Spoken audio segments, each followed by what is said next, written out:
Añoranzas de electricistas, de Víctor Manuel Sánchez. La historia de los electricistas nos permite encontrar una trayectoria política de su presente.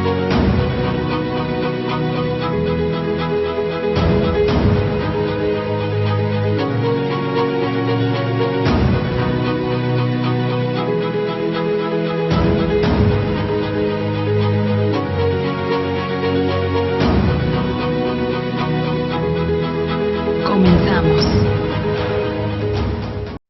En otro lunes,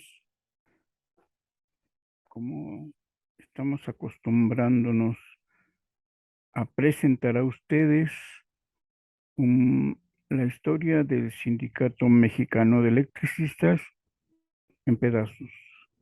Gota a gota, más bien diría. Gota a gota, porque hay tantos elementos, como lo hemos dicho varias veces en esta historia del sindicato, y cada uno de los asuntos que les presentamos necesita que lo podamos explicar en contexto para que se pueda entender, a veces en contexto nacional, quizá mundial, y otras en contexto del propio sindicato o de las relaciones con la compañía de luz y con el gobierno, el Estado. Bueno, hoy vamos a tratar el convenio, la revisión de contrato colectivo de 1940.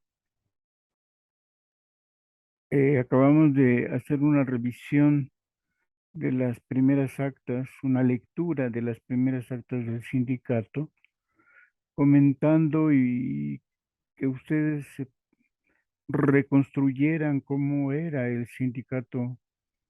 Y en las actas, tal cual, eh, es muy breve, es muy escueto lo que se dice, y en ese sentido el contexto es mucho más importante. Y les he dicho que cada año siempre hay aniversarios de cualquier cosa importante del sindicato, como vimos también los resultados, las cláusulas que se alcanzan en la revisión de contrato de 1936 y leyendo un poco para que se tome en cuenta el impacto sociopolítico de las cláusulas, sobre todo porque México estaba carente de una perspectiva clara podríamos decir, que del sindicalismo porque hay avances basados básicamente en la crítica básica del sindicalismo, es que está limitada la lucha dentro del capitalismo a mejorar las condiciones de vida en el capitalismo, en una empresa, como en este caso es una gran empresa, es poderosa, es imperialista. En los años 36, 30 que leímos estas conquistas contractuales, eh, por ejemplo, lograr que no se despidiera a nadie cuando entrara una maquinaria, cuando se usara una computadora, cuando simplemente una grúa, una jirafa, que se le llama luego, que puede instalar más rápidamente los postes, simplemente esas camionetas o esas grúas que pueden instalar más rápidamente los postes que se hacen en las calles para el tendido de las líneas, eso puede provocar que las cuadrillas de trabajadores se reduzcan hasta el 50% o más. Despido, despido de obreros.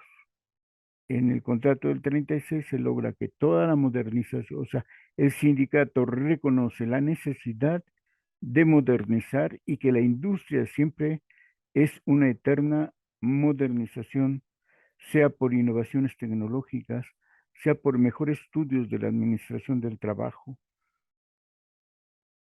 sea por una nueva obra, una sucursal que se acerca las cosas, y hay discusión sobre este asunto. Por ejemplo, la gran discusión de las zonas de trabajo y haber obtenido que se pagaran los gastos para que los trabajadores, a partir de ciertas distancias del centro de trabajo donde estaban a otra, si se ampliaba la distancia, se pagaba.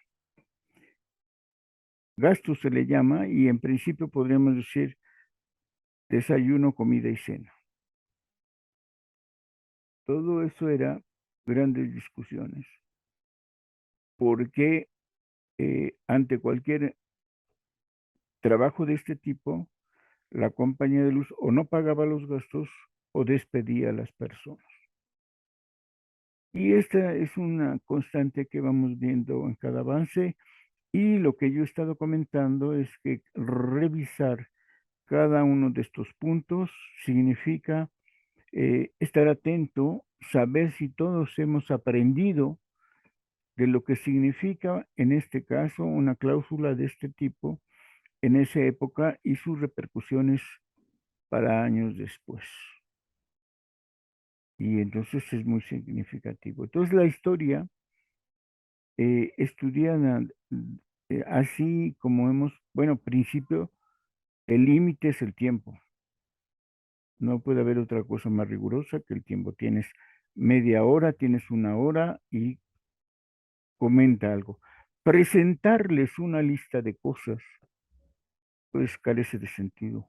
Y a veces por el tiempo uno lee rápido, rápido, rápido, rápido. No se trata de eso, ¿no? Cualquiera que nos lea un trabajo de este tipo en realidad dificulta la comprensión, el entendimiento de lo que queremos lograr.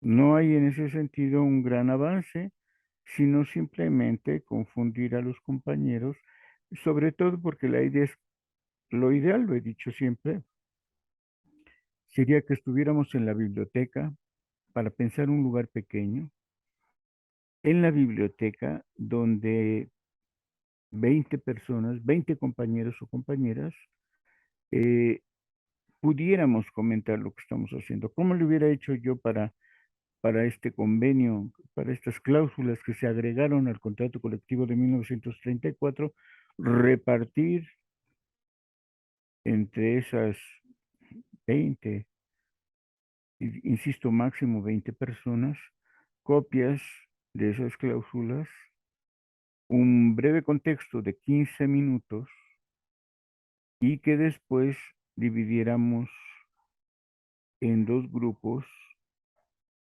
o bien por personas presentes leyeran una de las cláusulas y nos comentaran, nos explicaran cómo ven, cómo aprecian, qué perspectiva le ven. Y así, entonces necesitaríamos para analizar ese pliego de peticiones y esas conquistas, pues fácilmente 3 o 4 días. Eso sería un taller donde quienes van a leer y a tratar y a sacar sus propias conclusiones a partir de la lectura es eso. Entonces es muy difícil, insisto, eh, presentar la historia del sindicato de esta manera. No difícil, pues es tardado, es eh, es una charla, discusión, análisis con calma que permita que podamos entender todo lo que está sucediendo. Entonces no es difícil porque lo que importa para este caso de talleres es que los compañeros, las compañeras puedan entender y comprender lo que estamos planteando. Lo que en algún momento dado hizo eh, el sindicato, la comisión legislativa, la comisión de contratación, el acta de Necaxa, el desplegado que en algún momento sale, que normalmente luego no sabemos quién lo elaboró. Puede ser que sí sean los miembros del comité o puede ser que sean unos comisionados que estuvieron en una asamblea extraordinaria y llegaron a redactar ese desplegado. Es variado, nunca se sabe a ciencia cierta quién puede o no elaborar los desplegados. Por ejemplo, solo el caso de la comisión legislativa, y eso habrá que ver, una comisión legislativa que elige a unos miembros que van a ser parte de la Comisión de Educación y Propaganda, y entonces esos comisionados pueden estar haciendo los desplegados. Pero bueno, el punto es tener el tiempo suficiente para comentar y exponer esas partes de la historia. Incluso podría decir yo que se puede leer un documento sin contexto y que quizá el documento nos pueda permitir saber en qué contexto del país o de la compañía de luz se está viviendo, ¿no? Podríamos hacer eso hoy, leer a primera lectura sin nada más que agregar un boletín que se publica por parte de la Comisión Legislativa respecto a la revisión contractual de 1940. Sí, me parece bien, vamos a hacer eso. Y en este sentido, entonces, les voy a poner esta, este documento para que lo veamos juntos. Vean aquí, yo luego trato de ver el formato y de ponerlo como es para que tengamos una idea de estas cosas. ¿De acuerdo? Y entonces, así le vamos a hacer. Entonces, este boletín número 2, es, el Sindicato Mexicano de Electricistas lo tiene así con letra más o menos como la ven. Sindicato Mexicano de Electricistas, boletín número 2, oficio número 12.896. Asunto: informando sobre el curso y resultado de las pláticas celebradas por el sindicato con las compañías en relación con el contrato colectivo de trabajo, así como del resultado de la votación para el movimiento huelguístico. México, Distrito Federal, 7 de septiembre de 1940. Bueno, no, nada más voy a hacer el siguiente comentario y ya lo demás lo leemos así. Fíjense la fecha que tiene este boletín: 7 de septiembre de 1940, y se está hablando de la revisión del contrato colectivo, que para esas épocas se terminaba, la fecha límite del contrato era propiamente el último día de abril, es decir, el 1 de mayo, el día del trabajo, vencía el contrato colectivo. Y entonces es abril, bueno, mayo, junio, julio, agosto, septiembre, 5 meses. Y al inicio de septiembre no se ha llegado en las pláticas, como le llaman las autoridades, de avenimiento, no se ha llegado a un acuerdo de la revisión del contrato colectivo. Pues los focos indican algo está pasando. El siguiente yo les diría,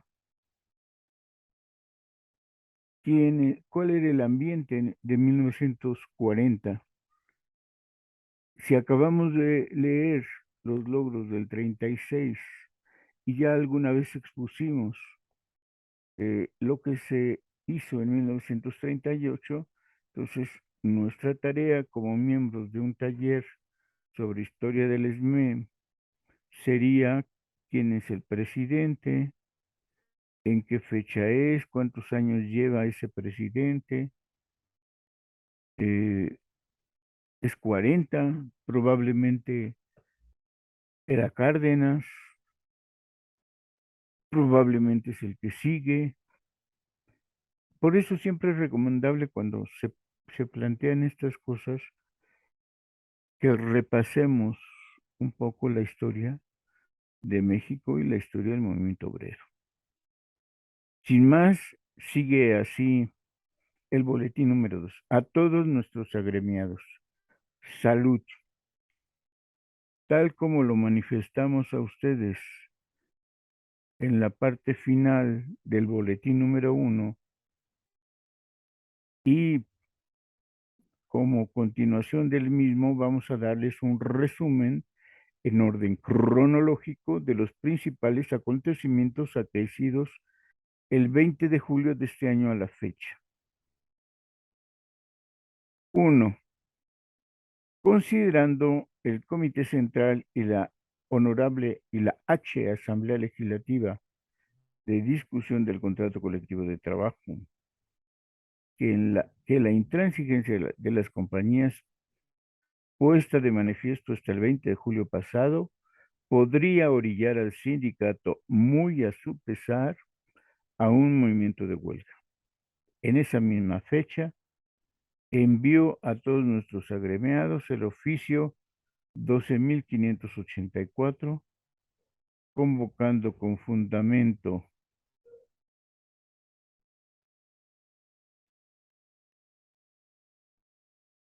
en el artículo 127 de nuestros estatutos para el 26 del mismo mes a una Asamblea General extraordinaria en la que se discutirá y resolvería acerca de la actitud que el sindicato debe asumir, tomándose en su caso las medidas de organización a que se refiere el citado artículo 127. Punto número 2. Con fecha 23 de julio se convino prorrogar hasta el 15 de agosto próximo pasado y en sus propios términos el convenio celebrado el 29 de abril último. 3. Con fecha 26 de julio se celebró una Asamblea General extraordinaria, la que por unanimidad estuvo de acuerdo en ir a un movimiento huelguístico, cumplidos que fueran los requisitos establecidos en el artículo 127 de nuestros estatutos.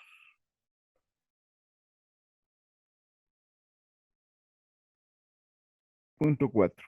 En esa misma asamblea extraordinaria ratificó las facultades que fueron dadas por la H Asamblea General Extraordinaria Legislativa de Contrato Colectivo a los compañeros secretario general del Trabajo y del Exterior para resolver todo lo referente a la contratación colectiva, otorgando facultades al comité para que tomase todas las medidas de organización a que se refiere el tantas veces citado artículo 127. Hay aquí entonces una Asamblea General Extraordinaria, en este caso ya con los estatutos de 1935,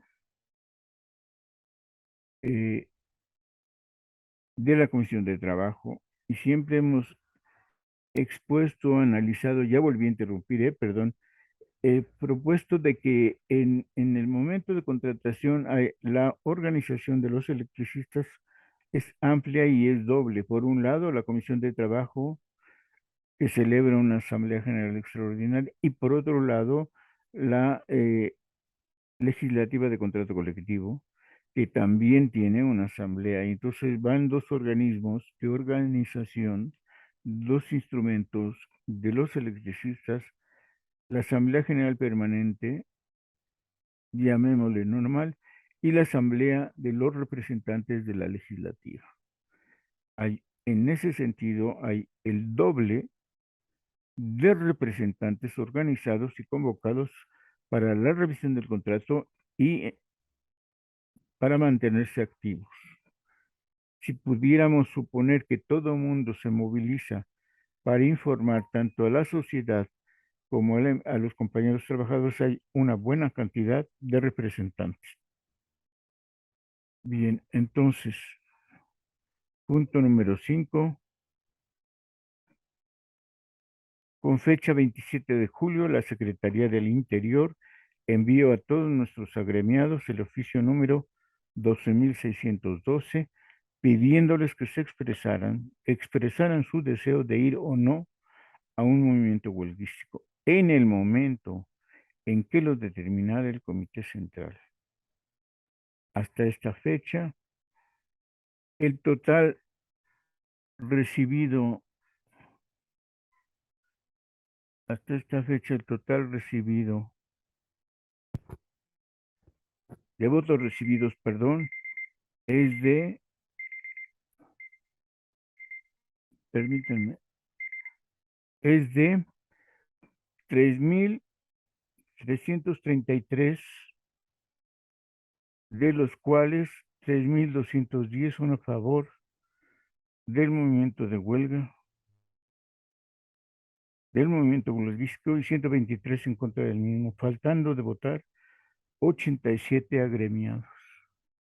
Cuando la huelga de 1936 habíamos dicho que eran casi 3.000 compañeros trabajadores lo que realizan la huelga general, comparados con cualquier época posterior, especialmente por estos años, 3.333 son muy pocos trabajadores, ¿no? En el 60 va a haber ya 10.000, el doble, dos tercios más que 3.333. Y entonces era muy llamativo tal cantidad de trabajadores.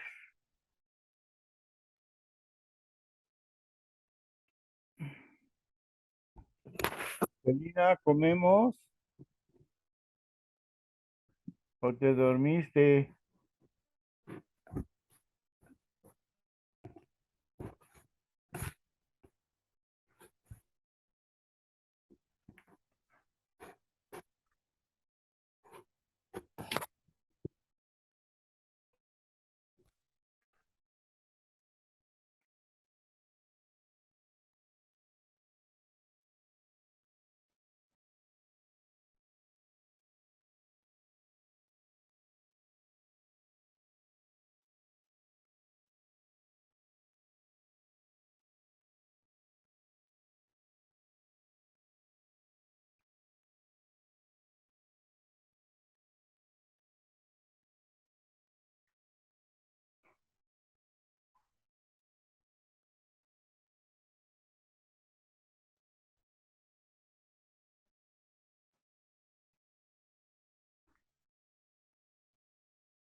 Que si te subiste a dormir, pues porque si comemos o qué hago, le sigo grabando. Yo puedo suspender.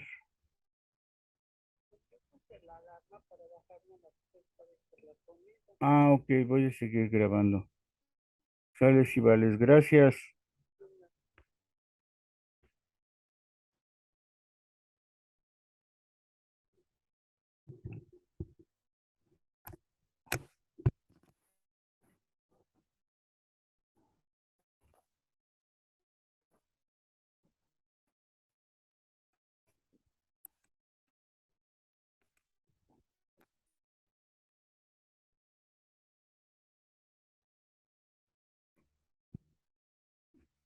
Bueno, como pueden ver, ya volví a interrumpir, pero es llamativo que diga que 3.333 han votado y que solo faltan 87 votos, ¿no? Entonces son 410, 3.410 el total de trabajadores en septiembre de 1940.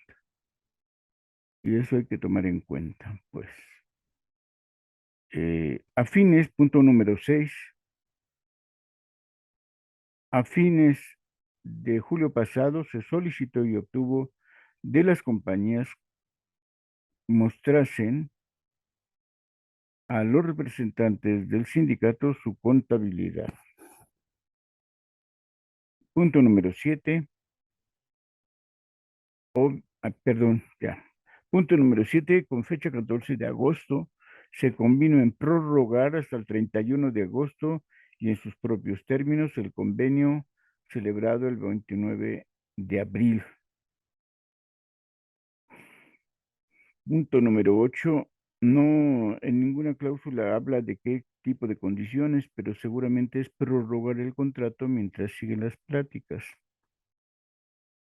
Eso es lo que supone uno. Punto número 8.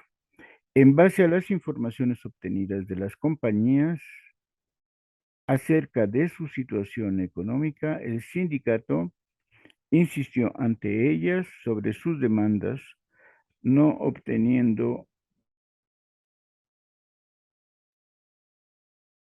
ni logrado que aumentaran la oferta sobre las mismas. Le hicieron a mediados del mes de julio pasado. Punto número 9, con fecha 31 de agosto, se convino en prorrogar hasta el 17 de la actual y en sus propios términos el convenio celebrado el 29 de abril. Es decir, ha habido pláticas desde abril o desde antes y no ha habido respuesta satisfactoria a las propuestas del sindicato. Punto número 10 y último.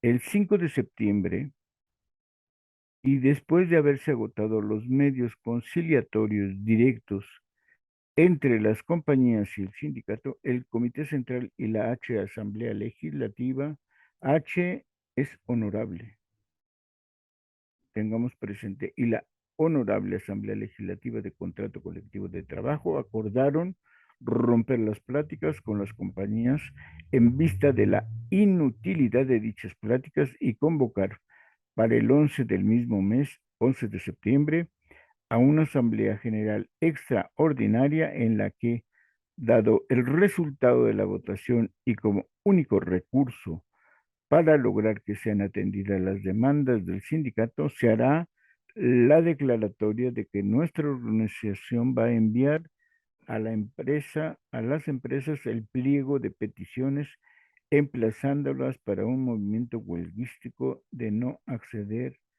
a sus demandas.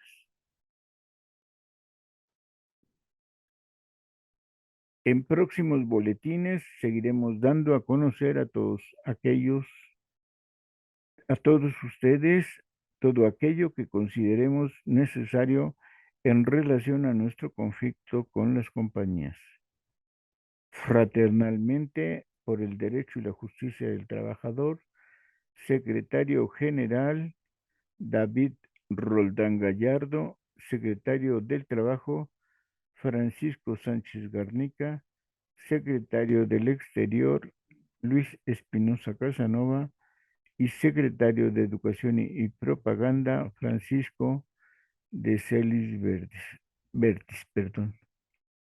Lo tomamos de la revista Lux, el número 9 de septiembre 15 de 1940. Bien, enseguida vienen unas definiciones, unas perspectivas que hacen el secretario general y el secretario de Trabajo. Y vamos a dar cuenta ya del convenio celebrado entre las compañías mexicanas de luz y fuerza motriz y subsidiarias y el Sindicato Mexicano de Electricistas en relación con el contrato colectivo de trabajo de 1940, que dice así: en la Ciudad de México, Distrito Federal, a los 30 días del mes de septiembre de 1940, reunidos ante el compañero secretario general del departamento,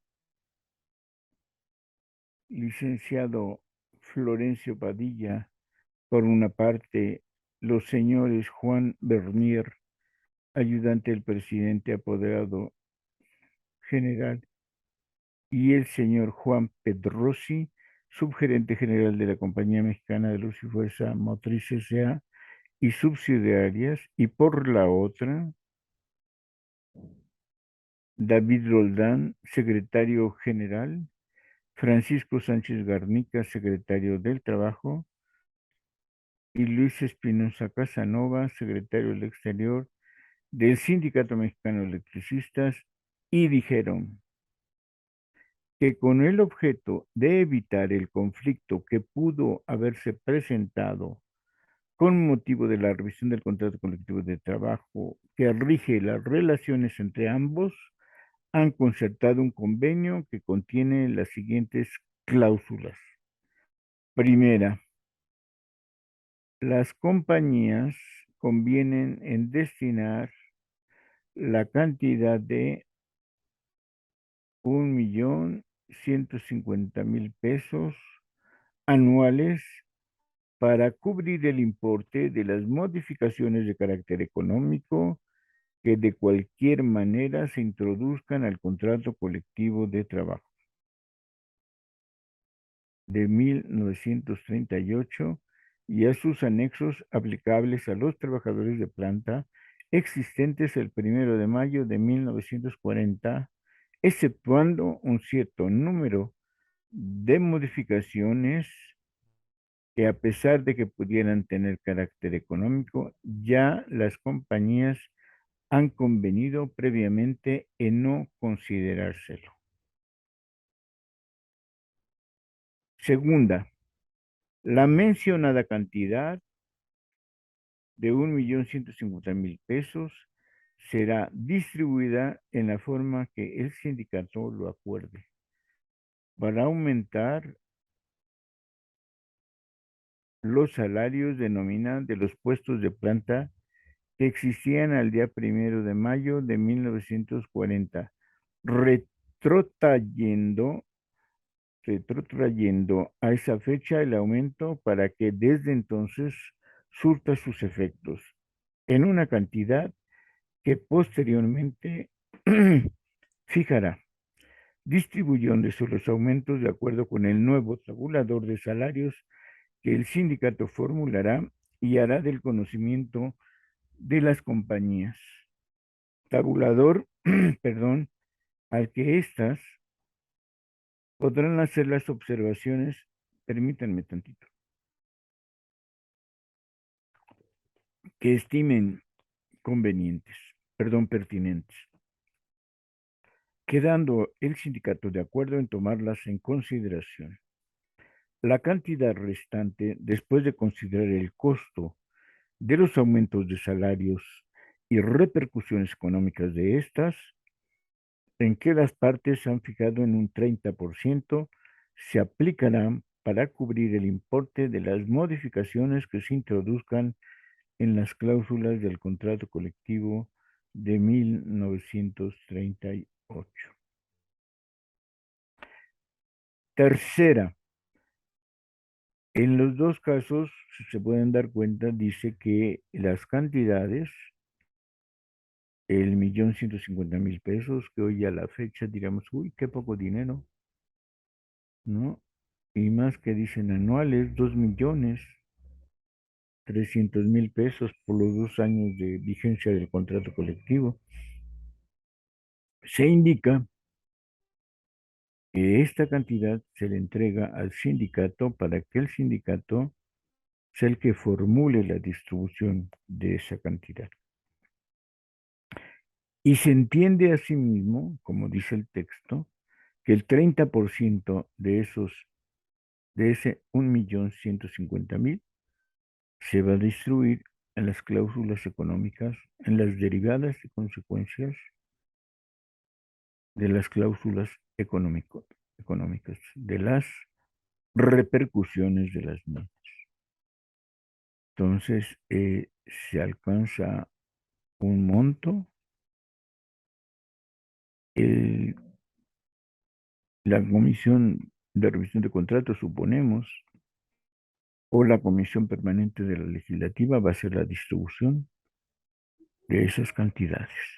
Tercera, a efecto de ajustar el costo de aplicación de las modificaciones al contrato colectivo de 1938, a la cantidad mencionada en la cláusula primera se tomará como costo anual de aplicación de las referidas modificaciones la diferencia entre el costo anual de aplicación de las cláusulas nuevas o modificadas del contrato colectivo de trabajo y el costo anual que tendría la aplicación de las correspondientes prerrogativas del contrato de 1938, si continuase en vigor, tomadas en conexión con los preceptos legales y contractuales aplicables. El costo de las modificaciones y el de las correspondientes prerrogativas del contrato de 1938 serán calculadas en base a los salarios ya aumentados de acuerdo con lo establecido en la cláusula segunda. Por costo anual de aplicación de una cláusula se entiende, según el caso, uno o más de las siguientes cantidades. Vean cómo se calcula el costo y veamos si hay o no problemáticas. Las cantidades. Bueno, si se dan cuenta en las tres puntos que hemos leído, hay aparentemente desde mi lectura que hago repetición. Yo leo la primera y me queda más que claro, y las dos que siguen me parece que sobran. Pero bueno, veamos lo que se entiende costo anual de aplicación de una cláusula. Primera, dicen que hay tres. Las cantidades que para cumplir con las obligaciones respectivas, las compañías tendrán que gastar anualmente, incluyendo las que tengan que pagar en el futuro, repartidas en un cierto número de años de manera de obtener una cantidad media anual. En el caso de cargar alguna cantidad anual para cubrir prestaciones futuras, las compañías deberán aceptar la obligación de cumplir en el futuro con tales prestaciones. O sea, ya se dice que se indica lo que cuestan y el gasto futuro y de todos modos se repite. Parece que los abogados de la empresa son muy quisquillosos y por si no te queda claro, enseguida te queda claro, dicen ellos. Segunda, el interés anual sobre las inversiones que las compañías tengan que hacer para cumplir con las obligaciones respectivas. Tercera, los salarios que las compañías tengan que pagar anualmente a los trabajadores ausentes en cuanto estén sustituidos. Y cuarta, los gastos anuales no diferidos que tengan que hacer las compañías como ineludible consecuencia de las condiciones en que, para cumplir con las obligaciones correspondientes, deban efectuarse los trabajos, excluyendo los gastos que por cualquier motivo tuvieron que hacer las compañías con su personal que no fuere sindicalizado.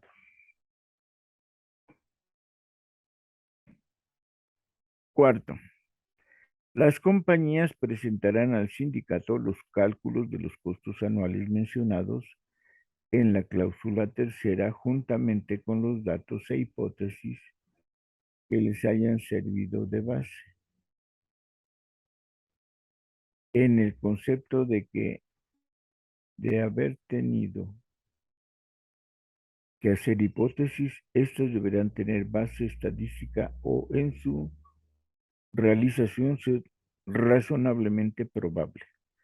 Las compañías darán también al sindicato todas las explicaciones que éste solicite al respecto. Quinta, si las partes procediendo de conformidad con lo estipulado en las cláusulas tercera y cuarta llegan a un acuerdo sobre los repetidos costos y sobre la redacción de la modificación correspondiente, el sindicato podrá.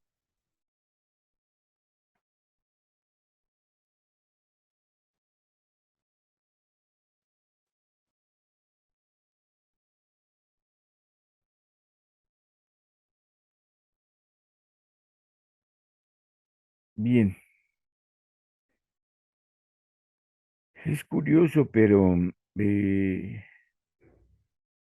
quizá haga un cuadro comparando, porque hasta aquí me parece que son exactamente las mismas condiciones que para la revisión o para lo obtenido en el contrato colectivo de 1936 se redactó, ¿no?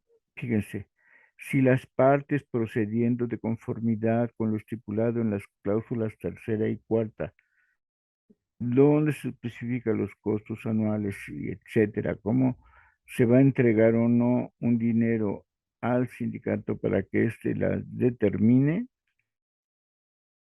entonces, si se llega a un acuerdo sobre esos costos y sobre la redacción de la modificación correspondiente, el sindicato podrá decidir cuáles de las dichas modificaciones se podrán en vigor con efectos desde el 1 de mayo de 1940, respetando lo estipulado en la cláusula segunda, es decir, no debe pasar de un 30% y tiene que hacerse de acuerdo al acuerdo que lograron y respetando.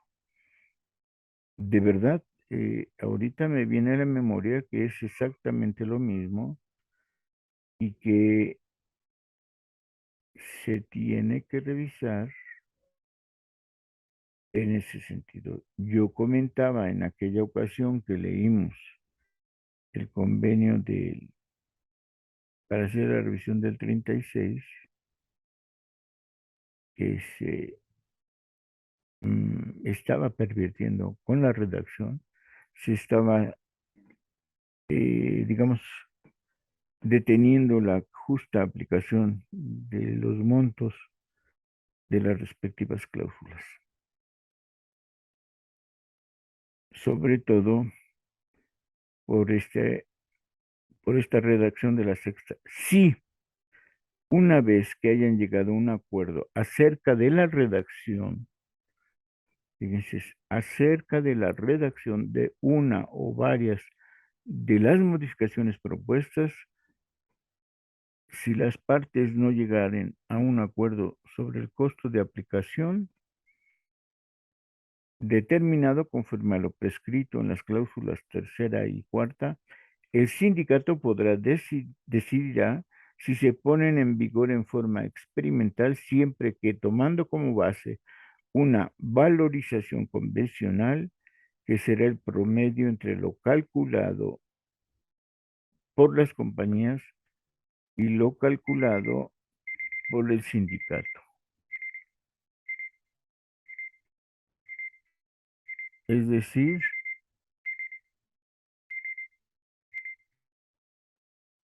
se va a ver los cálculos y las redacciones Si hay acuerdo, bien, pero si no, entonces se va juntamente con la aplicada en virtud de lo dispuesto en la cláusula quinta.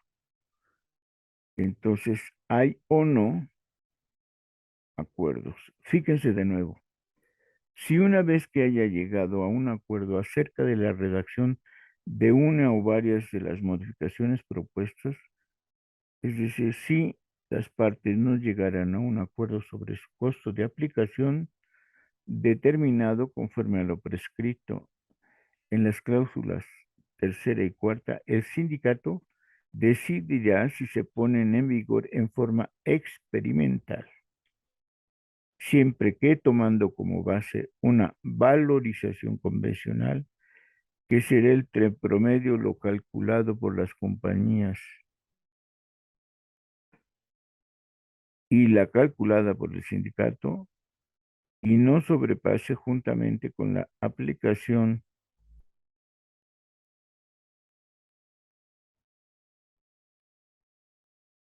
la aplicada virtud de lo dispuesto en la cláusula quinta en más de 5,000 pesos la cantidad fijada en la cláusula primera.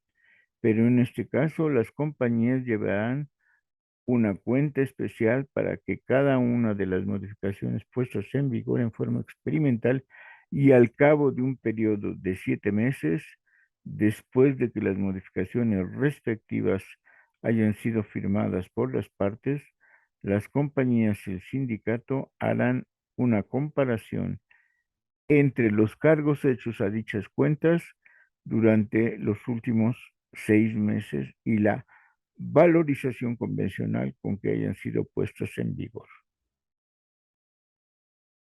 Queda convenido que la cantidad que se haya cargado en la contabilidad durante el periodo de experimentación podrá no ser tomada como definitiva, sino solo servir de base para determinar el costo efectivo.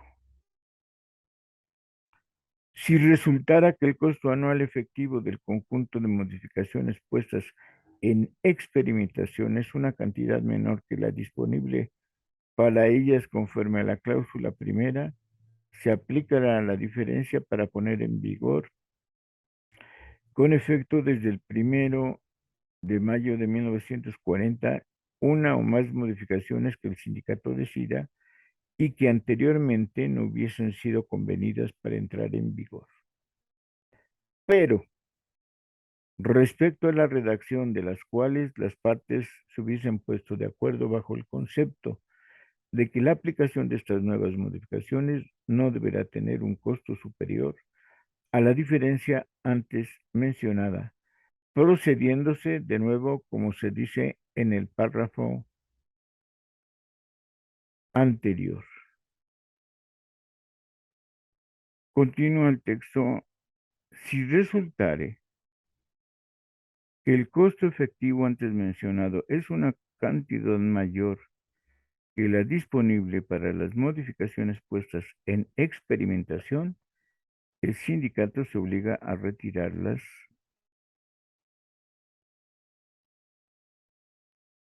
en el momento que estime oportuno.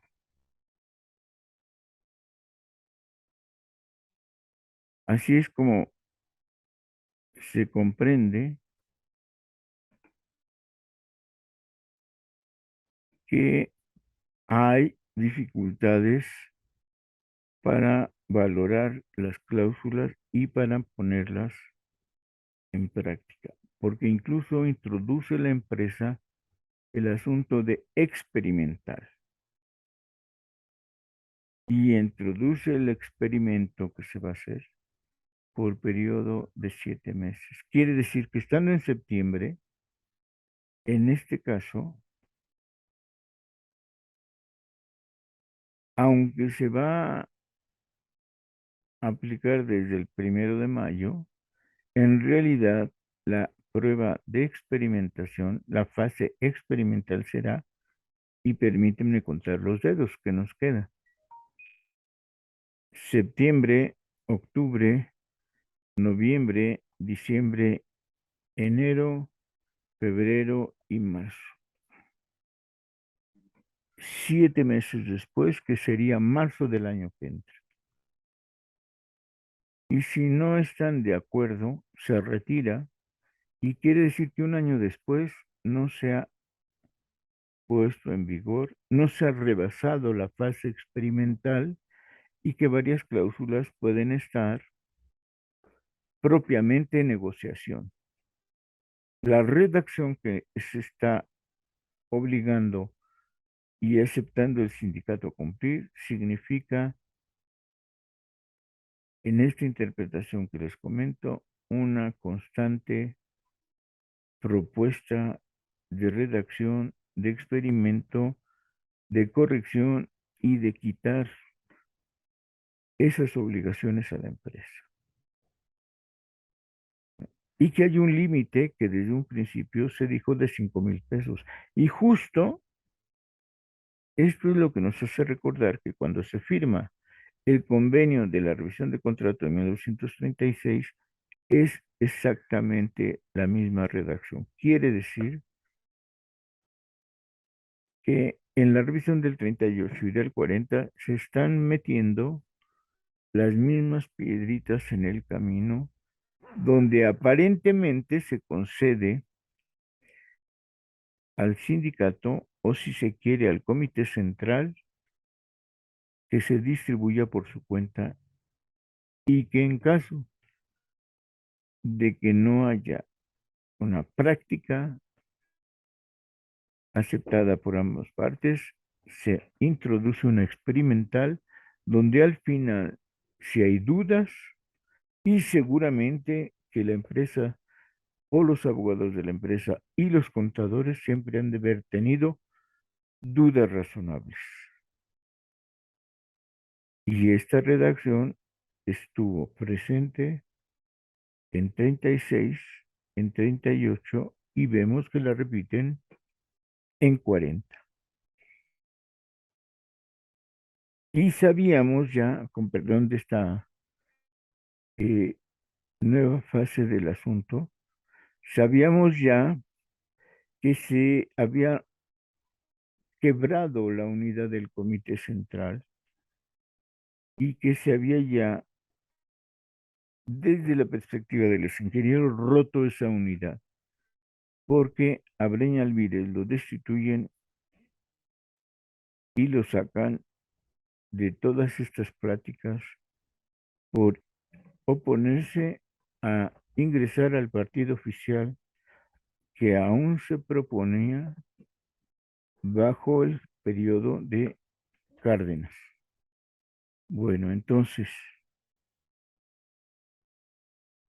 retomamos la lectura, que el costo anual del conjunto de modificaciones que permanezcan en vigor no sobrepasen más de 5,000 pesos a la cantidad fijada en la cláusula primera, excediéndose lo menos posible esa cantidad y a reembolsar a las compañías lo que en más de dichos 5,000 pesos haya sobrepasado durante el periodo de experimentación. Fíjese, eso es lo que les hago mención. Se va a reembolsar a las compañías cuando se sobrepase una aplicación de algunas cláusulas de 5,000 pesos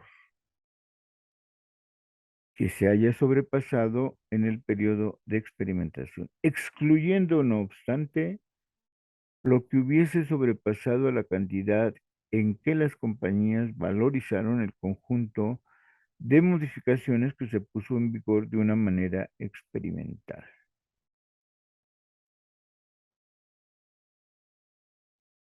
El sindicato se reserva el derecho de retirar en cualquier tiempo durante el periodo de experimentación cualesquiera modificaciones cuyo costo resulte excesivo. Séptima, en caso de que una o más de las modificaciones convenidas y hechas efectivas, perdón, con posterioridad al 1 de mayo de 1940 no sean aplicadas a partir de esa fecha, porque tal aplicación retroactiva fuere impracticable o difícil. Las compañías convienen expresamente en entregar al sindicato las cantidades equivalentes a las diferencias entre lo que hubiera costado dichas modificaciones de haberse hecho efectivas desde el 1 de mayo de 1940 y lo que realmente costaron por haber sido aplicadas a partir de una fecha posterior a dicho día. En la inteligencia que el sindicato aplicará las cantidades que reciba por ese concepto a finalidades de carácter social en beneficio de sus agremiados. Asimismo, las compañías convienen en entregar al sindicato para ser aplicadas a dichas finalidades cualesquiera cantidades que sobraren por no haberse podido ajustar el total de los aumentos de salario más el costo de las modificaciones de carácter económico a la cantidad de 1.050.000 pesos. Octava, queda convenido que la cantidad a que se refiere la cláusula primera más todas las repercusiones económicas que la aplicación de la cantidad a que se refiere dicha cláusula primera tenga en los salarios o prerrogativas que si hubiesen continuado en vigor el contrato colectivo de 1938, excepto su tabulador de salarios, debieran gozar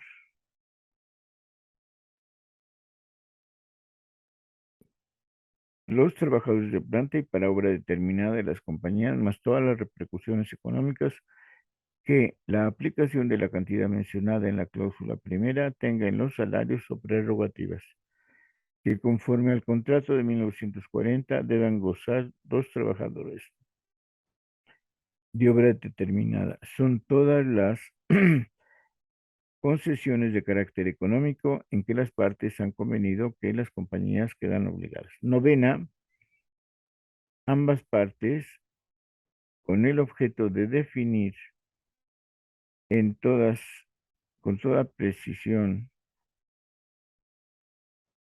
cuáles cláusulas del contrato colectivo de 1938 siguen en vigor y cuáles se modifican, convienen en prorrogar la vigencia, la vigencia del convenio celebrado el 29 de abril del presente año en sus propios términos hasta el día 15 de octubre de 1940. Volvemos a estas redacciones. Si se firmó el 29 de abril, seguramente la prórroga completa del contrato colectivo, si es que no se llegaba a algunos acuerdos. Y aquí, insisto, no la están jugando. Décima, las partes interesadas en el presente convenio piden atentamente al secretario general del Departamento del Trabajo que se sirva enviarlo a la mayor brevedad a la Junta Federal de Conciliación y Arbitraje para que sirva aprobarlo y concederle la fuerza inherente a un laudo. Décima primera, las partes declaran expresamente que ratifican este convenio en todas y cada una de sus partes ante el Secretario General Departamento del Trabajo, con lo que terminó la presente diligencia, que para constancia firman al margen los representantes de las partes interesadas.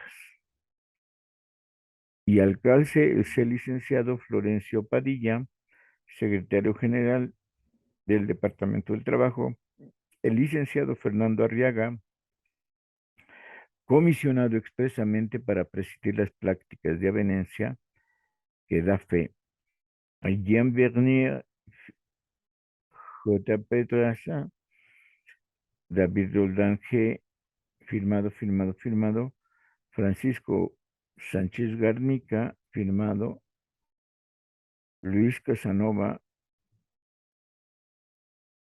firmado, Francisco Padilla y Francisco Arriaga, firmado. Como pueden darse cuenta,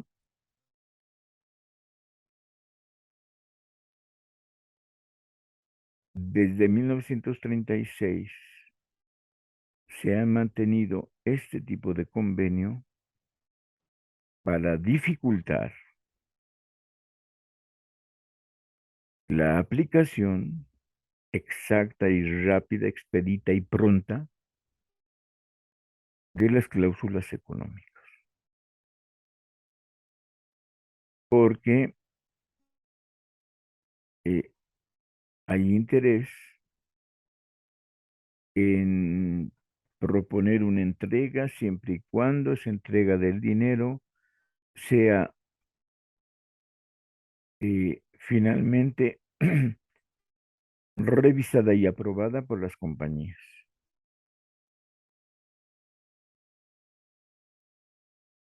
Y entonces el asunto es que aparentemente un convenio que te permite como sindicato manejar todo el dinero de la empresa te deja un límite de 5,000 pesos para no exceder.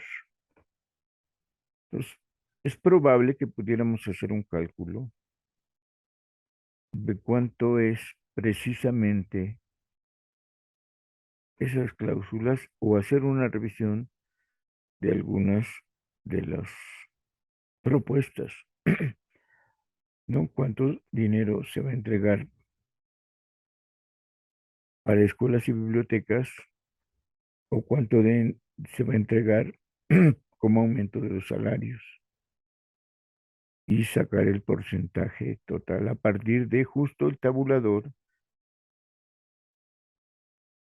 que se le ha traído a colación para todas esas operaciones económicas. Pero sobre todo lo que llama la atención es que dice, fíjense, si no se ponen de acuerdo en la redacción, entonces se puede poner en práctica en forma experimental 7 meses después la aplicación de esos montos. Y si no resulta, se le reembolsa a la compañía. O si no resulta, se retira la propuesta.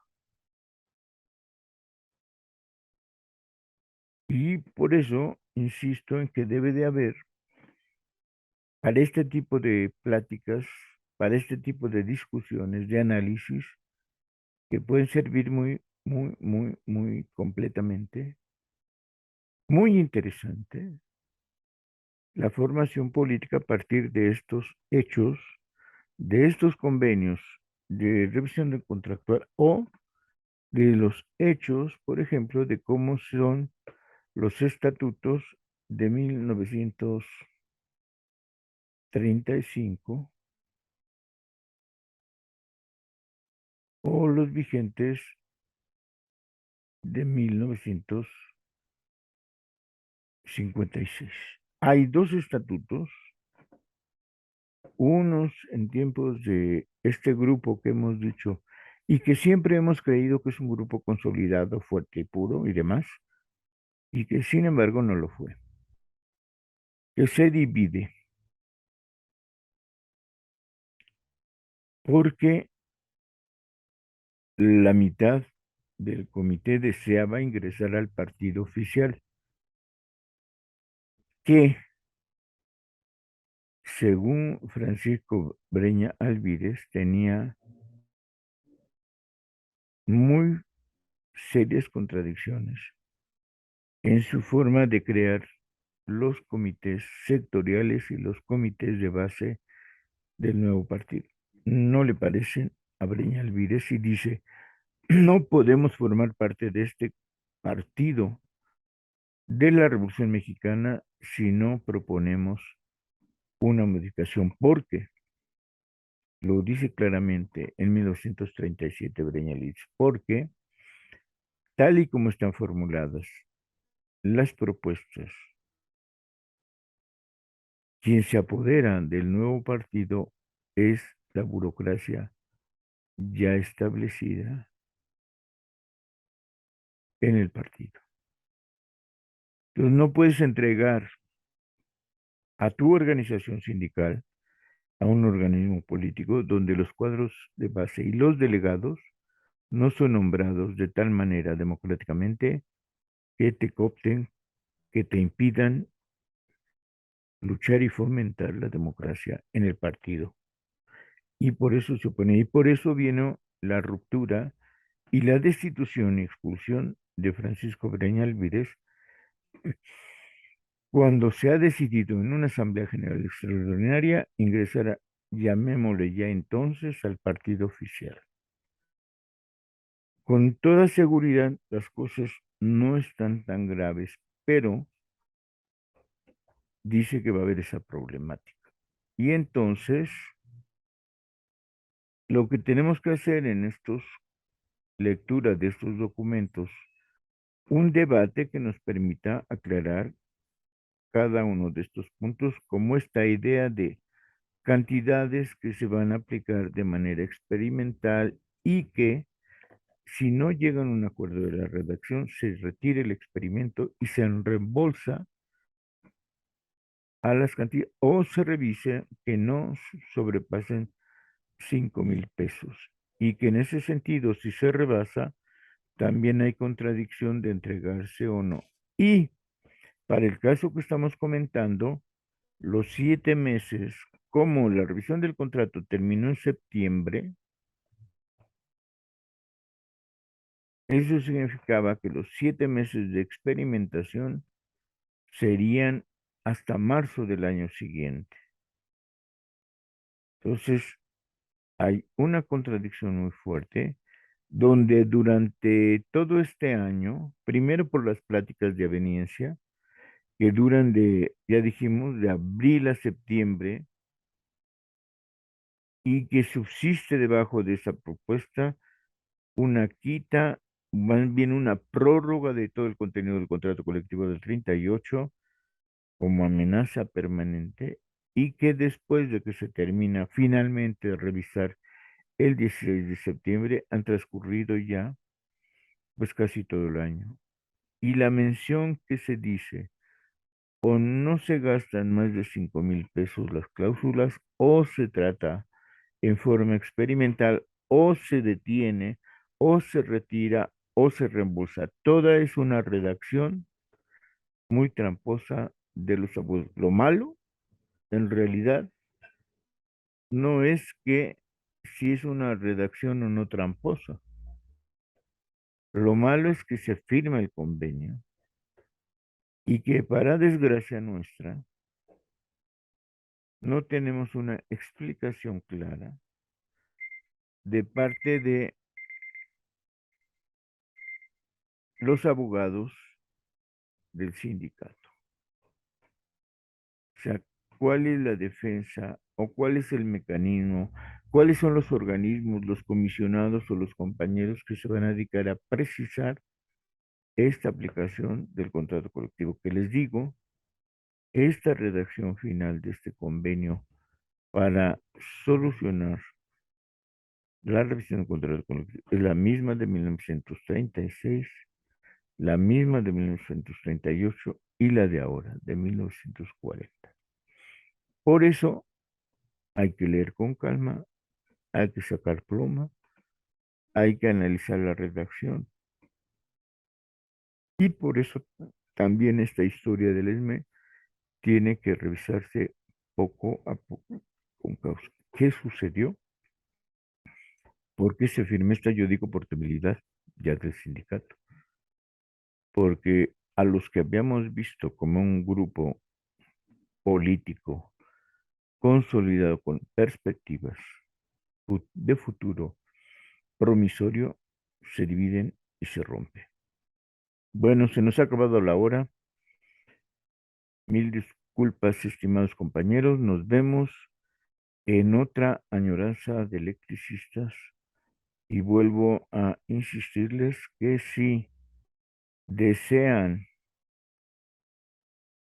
tener los documentos que tenemos aquí, escriban un correo. Ah, la vez pasada les dije, espero que se acuerden,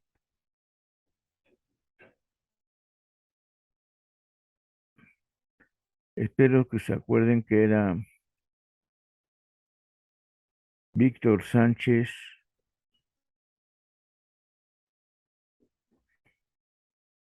arroba